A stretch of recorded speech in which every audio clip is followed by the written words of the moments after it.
Nasib pengemudi mobil R3 ngamuk saat ditegur lawan arah, kini diperiksa. Polisi akan memanggil pengemudi mobil melawan arah dan mengucapkan kalimat tak pantas kepada seorang warga di Kemayoran, Jakarta Pusat. Pemanggilan dilakukan dalam rangka penyelidikan peristiwa yang sudah dilaporkan ke Polres Metro Jakarta Pusat.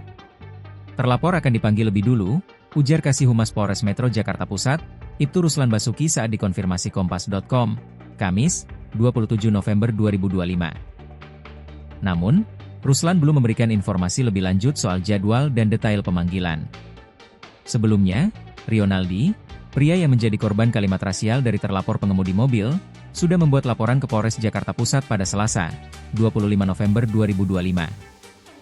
Pengemudi mobil dilaporkan atas dugaan tindakan penganiayaan berat. Berdasarkan laporan Rionaldi, peristiwa terjadi sekitar pukul 10.30 WIB, di Jalan Kebon Kosong, RT 011 RW 003, Kemayoran, Jakarta Pusat, Selasa. Semula, Rionaldi menegur pengemudi mobil yang melawan arus karena jalan yang dilintasinya satu arah.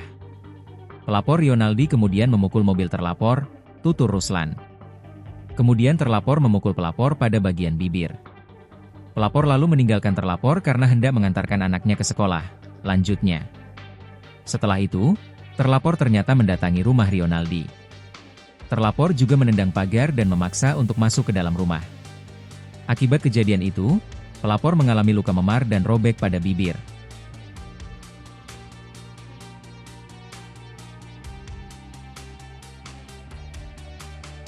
Download Tribun X sekarang, menghadirkan lokal menjadi Indonesia.